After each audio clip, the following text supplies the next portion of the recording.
প্রিয় শিক্ষার্থীরা, আসসালামু আলাইকুম। আমি মোহাম্মদ রাশেদুল হাসান রাশেদ, প্রভাষক, পদার্থবিজ্ঞান বিভাগ, milestone college, Uttara, Dhaka. Milestone college কর্তৃক আয়োজিত অনলাইন ক্লাসে তোমাদেরকে স্বাগতম। সারা বিশ্বের ন্যায় বাংলাদেশও আজ করোনা ভাইরাসে আক্রান্ত। এই ভাইরাস থেকে মুক্তি পেতে হলে তোমাদেরকে স্বাস্থ্যবিধি মেনে চলতে হবে, সামাজিক দূরত্ব বজায় রাখতে হবে, সাবান ও হ্যান্ড ওয়াশ দিয়ে কমপক্ষে 20 সেকেন্ড হাত পরিষ্কার করতে হবে, গণসমাবেশে যাওয়া যাবে না। শিক্ষার্থীরা, আজ আমি তোমাদের চতুর্থ অধ্যায়ে কাজ, ক্ষমতা ও শক্তির কিছু ক্রিয়েটিভ প্রশ্ন নিয়ে আলোচনা করব। এই অধ্যায়ে বিগত লেকচারগুলোতে তোমরা বিভিন্ন ধরনের সংজ্ঞা, অনুধাবন, প্রয়োগমূলক ও গাণিতিক অনেক সমস্যা সমাধান করেছো। শিক্ষার্থী বন্ধুরা, তাহলে চলো ক্রিয়েটিভ প্রশ্ন নিয়ে আমরা আলোচনা করি। এখানে একটা ক্রিয়েটিভ প্রশ্ন দেওয়া আছে, যেটা তোমার রাজশাহী বোর্ড 2017 আসছে। এখানে একটা চিত্র দেওয়া আছে, এখানে একটা বস্তু এ, এখানে বি, এখানে সি। বর দেওয়া আছে 5 কেজি। এই এ থেকে সি এর দূরত্ব দেওয়া আছে, উচ্চতা দেওয়া আছে 60 মিটার। এখানে বলা হয়েছে বস্তুটি এই অবস্থান থেকে, এখান থেকে মুক্তভাবে ছেড়ে দেওয়া হবে। তোমার গ মার্কের প্রশ্ন বলছে, ভূমি থেকে এ বিন্দুতে বস্তুটি উঠাতে যদি 2 মিনিট সময় লাগে, তবে কত ক্ষমতা প্রয়োগ করা হয়েছিল নির্ণয় করো। 2 বলতে এখান থেকে তোমার এ বিন্দুতে বস্তু উঠাতে মানে কত সময়, 2 মিনিট সময় লাগে, তাহলে কত ক্ষমতা প্রয়োগ করা হয়েছিল তা নির্ণয় করতে বলা হয়েছে। গহমাটের প্রশ্ন বলছে, বি ও সি বিন্দুতে শক্তির সংরক্ষণশীলতার নীতি অনুসৃত হয়েছিল কিনা গাণিতিকভাবে মূল্যায়ন করো। তাহলে শিক্ষার্থী বন্ধুরা, আমরা গহমার্কের সলিউশনে চলে যাই। প্রথমে তাহলে যেহেতু বলছে ক্ষমতা নির্ণয় করতে, আমরা দেখি উদ্দীপকে কী কী দেওয়া আছে। তুমি খাতার ডান পাশে লিখবে দেওয়া আছে।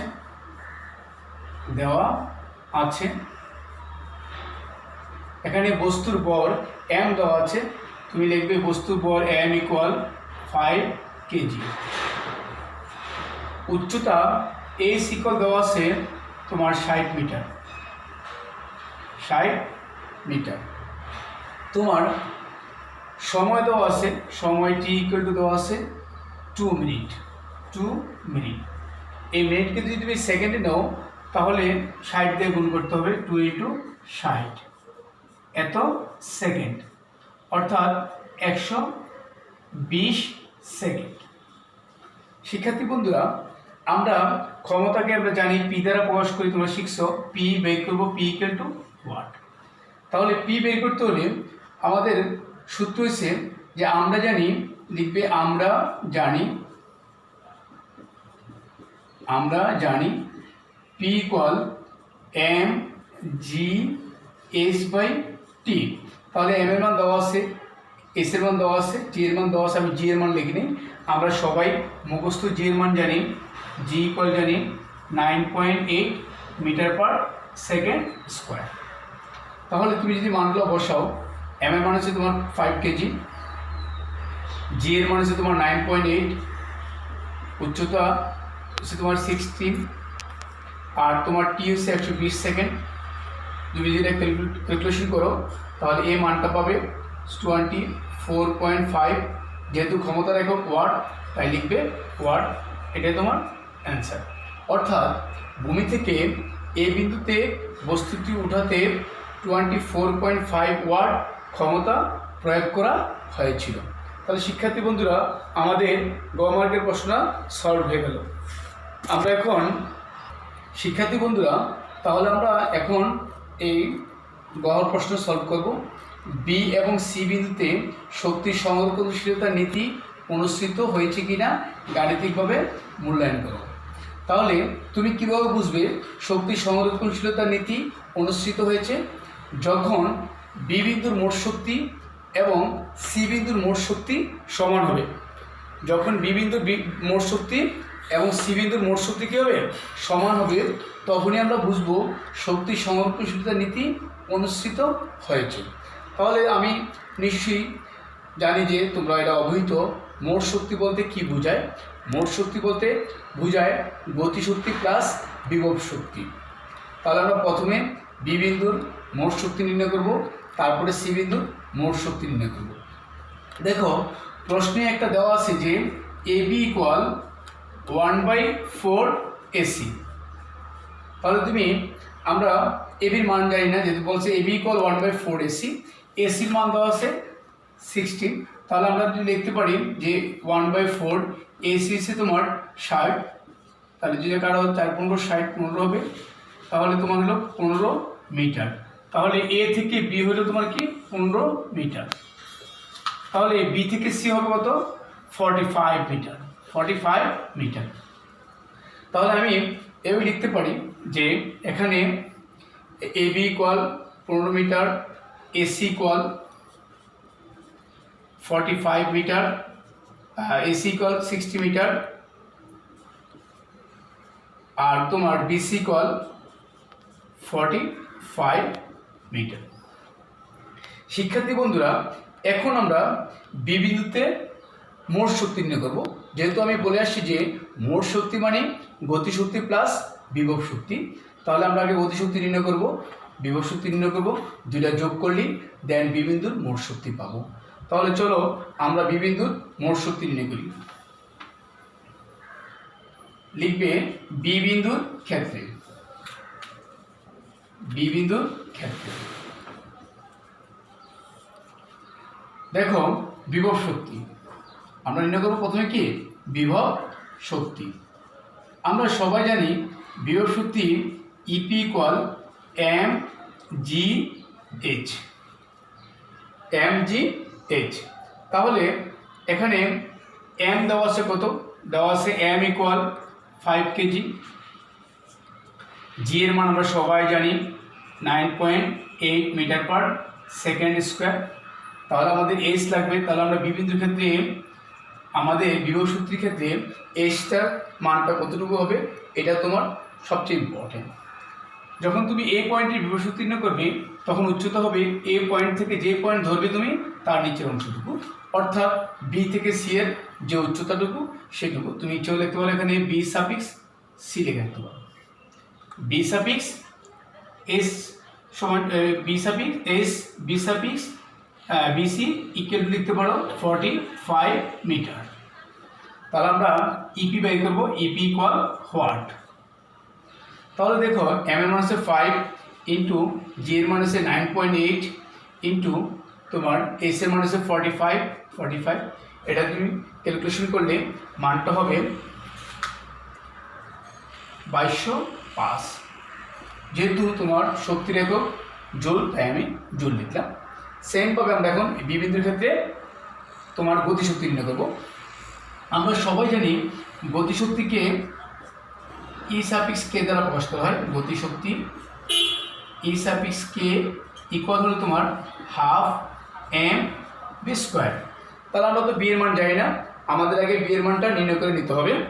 শিক্ষার্থী বন্ধুরা, আমরা বি এর মানটা কীভাবে নির্ণয় করব, তোমরা আগের অধ্যায় অর্থাৎ অধ্যায় 2-এ দেখে আসছো যে একটা ফর্মুলা ছিল V square equal U square plus 2GS।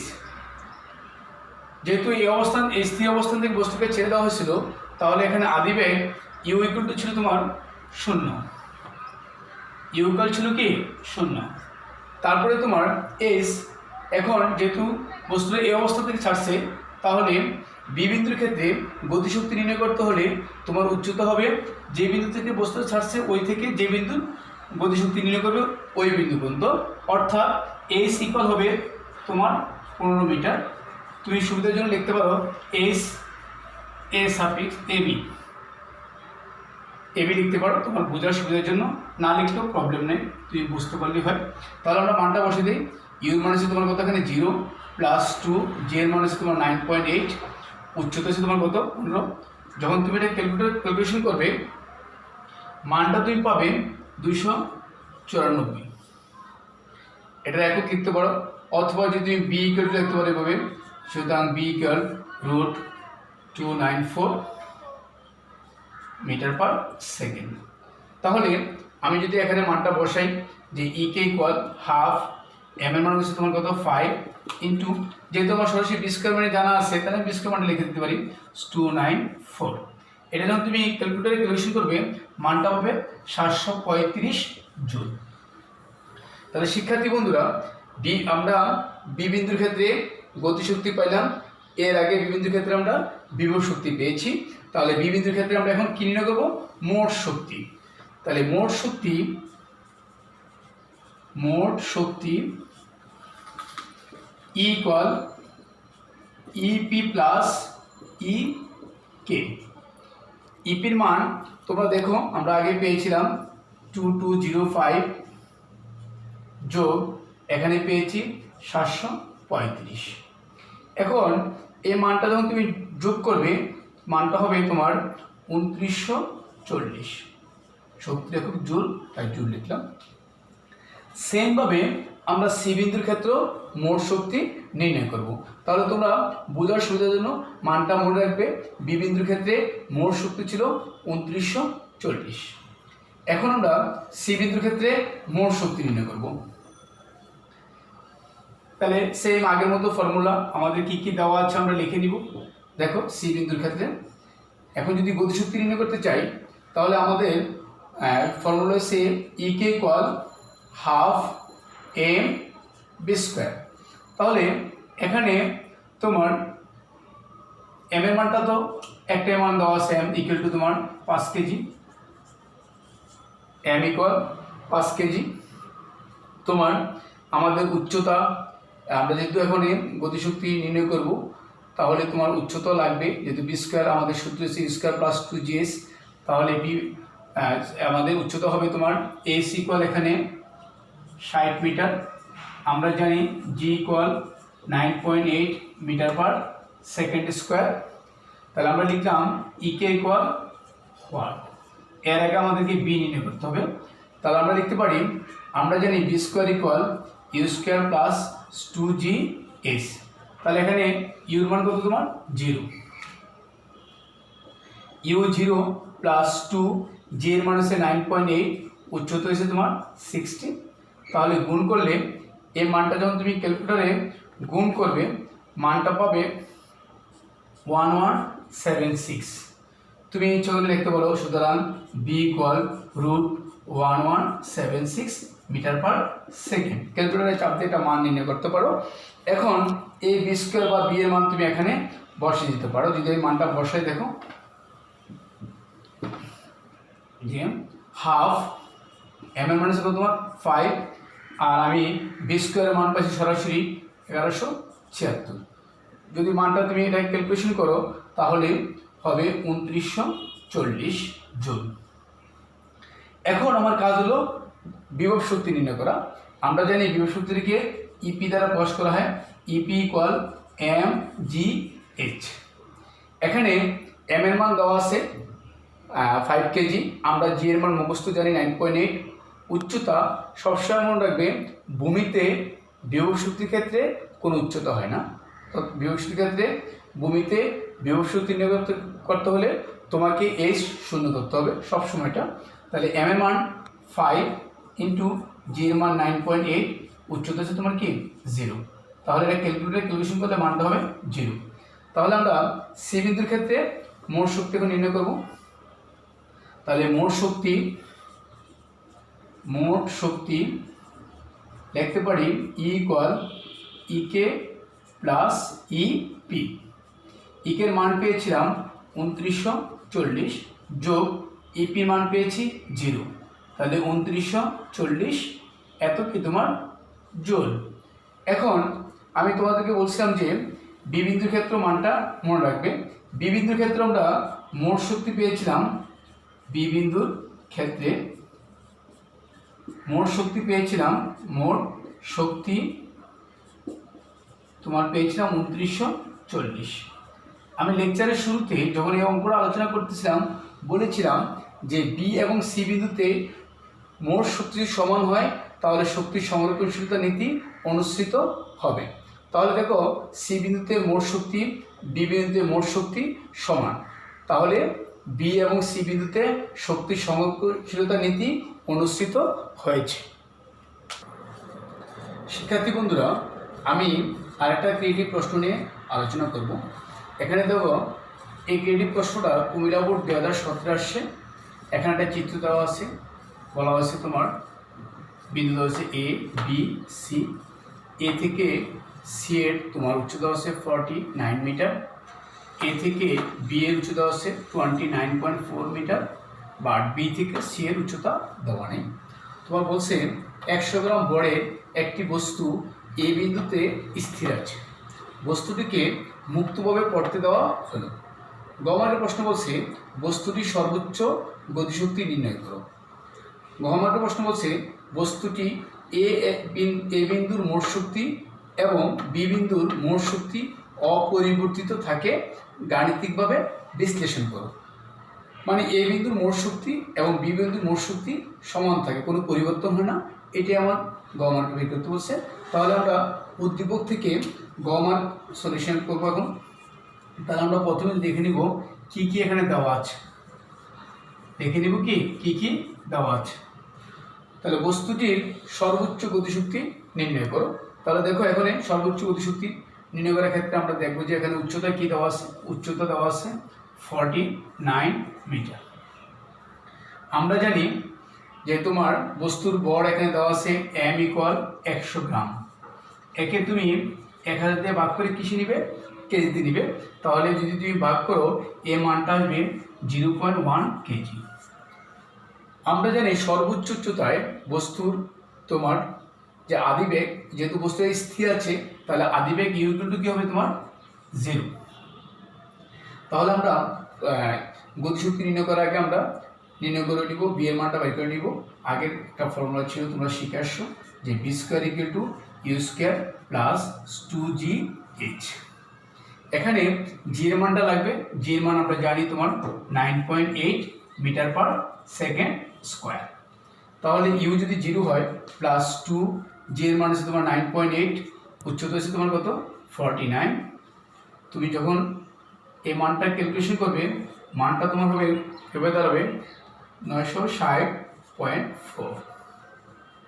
তাহলে আমরা যেহেতু গতিশক্তি নির্ণয় করবো অর্থাৎ ইকে নির্ণয় করবো, তুমি বের করবে ইকে ইকুয়াল হোয়াট। তাহলে দেখো আমরা জানি EK equal half m v square. Half m এর মান হচ্ছে তোমার 0.1, বি স্কোয়ার মান পেয়েছি আমরা 960.4। যখন তুমি এটা ক্যালকুলেশন করবে তাহলে মানটা তোমার দাঁড়াবে 48.02 জুল। শক্তি এখন যেহেতু জুল তাহলে লিখলাম জুল। তাহলে বস্তুটির সর্বোচ্চ গতিশক্তি হবে 48.02 জুল। শিক্ষার্থী বন্ধুরা, এখন আমরা গমার্কের প্রশ্ন বস্তুটির এ বিন্দুর মোট শক্তি এবং বি বিন্দুর মোট শক্তি অপরিবর্তিত থাকে, গাণিতিকভাবে বিশ্লেষণ করে এটা সলভ করব। তাহলে আমরা আগে এ বিন্দুর ক্ষেত্রে বাড়ি করি, লিখি এ বিন্দুর ক্ষেত্রে আমরা মোট শক্তি নির্ণয় করবো কীভাবে, গতিশক্তি প্লাস বিভব শক্তি। তাহলে এ বিন্দুর ক্ষেত্রে যদি আমি বিভব শক্তি নির্ণয় করতে চাই, তাহলে বিভব শক্তি আমরা জানি EP equal M G H. এখানে মান দেওয়া আছে তোমার এম এর মান দেওয়া আছে কত 100 গ্রাম। তুমি যদি এটাকে কেজিতে কনভার্ট করো তাহলে 1000 ভাগ করলে হবে 0.1 কেজি। জি এর মান আমরা সবাই জানি 9.8 metre per second square. H হবে তোমার এ বিন্দু যদি তুমি বিভব শক্তি নির্ণয় করতে চাও তাহলে এইচ হবে এ বিন্দু থেকে একবার সি বিন্দু যে উচ্চতা তা অর্থাৎ 49 মিটার।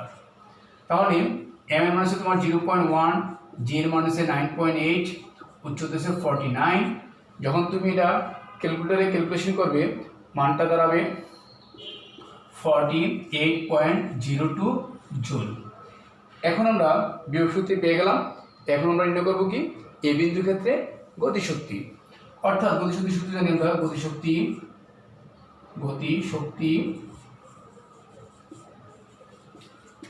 ইকে equal half m v square.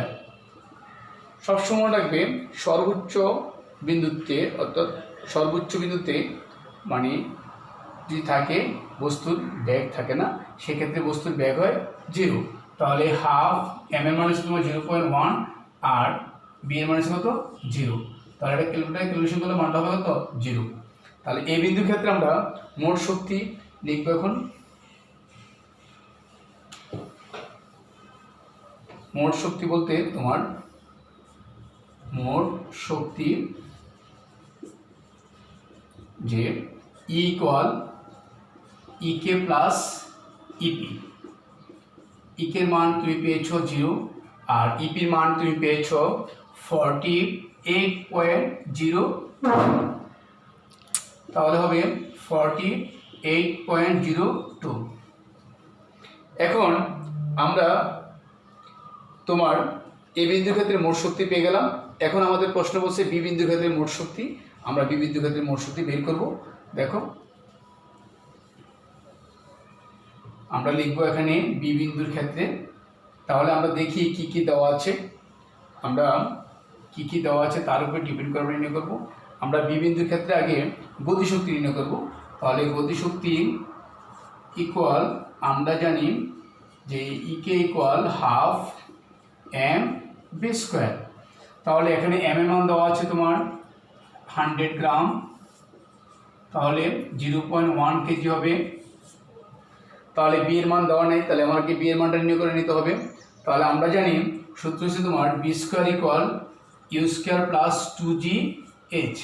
যেহেতু বস্তুটা স্থির ছিল তাহলে আদিবেগ ইউ ইকুয়াল হচ্ছে তোমার কি 0। জি এর মান জানি আমরা 9.8 metre per second square. S তাহলে এই সবে বি বিন্দুর ক্ষেত্রে তুমি যখন গতিশক্তি নির্ণয় করবে তখন এই সবে এই বিন্দু থেকে বি বিন্দু পর্যন্ত যে উচ্চতা ওই উচ্চতা, অর্থাৎ এস ইকুয়াল টু লিখবে তুমি 29.4 মিটার। তাহলে যদি মানটা বসাও 0, এই যদি মানটা বসাও তুমি তাহলে কি দাঁড়ায় দেখো 0 দাঁড়াবে। আর এখানে 2 × 9.8 আর তোমার উচ্চতা আমি বলেছিলাম 29.4। যখন তুমি এটা ক্যালকুলেশন করবে তখন মানটা হবে তোমার 576.24। যেহেতু বি ইকুয়াল লিখতে পারো রুট 576.24 মিটার পার সেকেন্ড। তাহলে এখানে আমরা যদি মানটা বসিয়ে দিই, বি স্কোয়ার মান যদি বসিয়ে দিই, এখানে আমরা দেখো হাফ এম এর মান হচ্ছে তোমার কত 0.1, বি স্কোয়ার মান হচ্ছে 576.24। যখন এটা তুমি ক্যালকুলেশন করবে মানটা দাঁড়াবে 28.81 জুল। শিক্ষার্থী বন্ধুরা, আমরা বি বিন্দুর ক্ষেত্রে তোমার গতিশক্তি পেয়ে গেলাম 28.81। তো এই মানটা লিখে রাখো, আমাদের কাজে লাগবে মানটা পরবর্তী সময়ে। এখন আমরা বি বিন্দুর ক্ষেত্রে সেমভাবে বিভব শক্তি নির্ণয় করব। বিভব শক্তি আমরা সূত্র আগে লিখে দিই যে বিভব শক্তি EP equal M G h. তাহলে এখানে এম এর মানটা মোছার দরকার ছিল না, এম এর মান তো একই থাকবে। এম ইকুয়াল 100 গ্রাম অর্থাৎ 0.1 কেজি। এখানে তা ভাগ করলে তোমার জি এর মান 9.8, ঠিক আছে, মিটার পার সেকেন্ড স্কোয়ার। আমরা বলেছিলাম যে মাঝখানের পয়েন্টের অথবা এই বিন্দু অথবা সর্বোচ্চ অথবা ভূমি ছাড়া অন্য কোনো বিন্দু যদি তুমি বিভব শক্তি নির্ণয় করতে চাও, উচ্চতা হবে ওই বিন্দু থেকে নিচ পর্যন্ত। তাহলে আমার উচ্চতা হবে এই বিসি পর্যন্ত। তাহলে আমি বিসির তো দূরত্ব আমি জানি না, তাহলে বিসির দূরত্ব হবে আমি লিখতে পারি বিসি সমান তোমার এসি মাইনাস এবি। তাহলে এসি মান হলো তোমার কত 49 মাইনাস এবির মান হলো কত তোমার 29.4। তাহলে তুমি যদি এটা মানটা ক্যালকুলেশন করো, মানটা দাঁড়াবে 19.6 মিটার। তাহলে এখানে উচ্চতা BC ইকুয়াল এস ইকুয়াল তোমার দাঁড়াবে কত মানটা 19.6 মিটার। তাহলে তুমি এখানে মানটা যদি বসে দাও, দেখো এম এর মান হচ্ছে কত 0.1 ইন্টু জি এর মান হচ্ছে 9.8 ইন্টু 19.6। এই মানটা বসাও, ক্যালকুলেশন করলে শিক্ষার্থী বন্ধুরা মানটা হবে 19.208। শক্তি যেহেতু জুল তাই জুল লিখবে। আমরা বিবিন্দুর ক্ষেত্রে তোমার বিভব শক্তি পেলাম, এর আগে আমরা গতিশক্তি পেয়েছি, এখন আমরা বিবিন্দুর ক্ষেত্রে মোট শক্তি লিখব। দেখো বিবিন্দুর ক্ষেত্রে মোট শক্তি যে ইকুয়াল ইকে প্লাস ইপি। ইকির মান আমি বলেছিলাম বিবিন্দুর ক্ষেত্রে এর আগে বের করেছিলাম, আমরা ওই মানটা পেয়েছিলাম 28.81। আরেকটু আছে 812 লিখতে পারো, আমি যেহেতু 81 লিখছি তাই 81 লিখলাম, যোগ এই মানটা দাঁড়াবে 19 যা আছে তা লিখলাম, যেখানে লেখা আছে। তাহলে যদি আমি দুটো যোগ করলে তুমি এই মানটা পাবে 48.02 জুল। 48.02 জুল। তাহলে দেখো এই বিন্দুর ক্ষেত্র কিন্তু ছিল 48.02, বি বিন্দুর ক্ষেত্র তোমার মোট শক্তি হলো 48.02। তাহলে শিক্ষার্থী বন্ধুরা আমার প্রশ্নগুলো ছিল বস্তুটি এ বিন্দুর মোট শক্তি এবং বি বিন্দুর মোট শক্তি অপরিবর্তিত থাকে, অর্থাৎ কোনো পরিবর্তন হয় না, যা আছে এ বিন্দুর ক্ষেত্রে যে মোট শক্তি বি বিন্দুর ক্ষেত্রে সেই মোট শক্তি। তাহলে আমার সলিউশনে আমি যে অঙ্ক সমাধান করলাম আমি তাই পেয়েছি। অর্থাৎ আমি লিখতে পারি যে গাণিতিক বিশ্লেষণ থেকে দেখা যায় যে বস্তুটির এ বিন্দুর মোট শক্তি এবং বি বিন্দুর মোট শক্তি অপরিবর্তিত থাকে। শিক্ষার্থী বন্ধুরা আমি আশা করছি তোমরা ক্লাসটা খুব ভালোভাবে উপভোগ করেছো। ক্লাসের টুকিটাকি যদি কোনো প্রবলেম থাকে তোমার বিষয় শিক্ষকের সাথে কথা বলবে, ওনার মাধ্যমে সলিউশন করার চেষ্টা করবে, অথবা আমাকেও তোমরা ফোন করতে পারো যদি কোনো সমস্যা থাকে। আর তোমাদের আগামীকালের বাড়ি কাজ হিসেবে থাকবে, আমি আজকে যে দুইটা ক্রিয়েটিভ প্রশ্ন এখানে আলোচনা করেছি এই দুইটা ক্রিয়েটিভ প্রশ্ন অবশ্যই তোমরা করে তোমাদের সাবজেক্ট টিচারের কাছে পাঠিয়ে দেবে। শিক্ষার্থী বন্ধুরা তাহলে আজ এখানে শেষ করলাম, তোমরা সবাই ঘরে থাকবে, সুস্থ থাকবে, খোদা হাফেজ।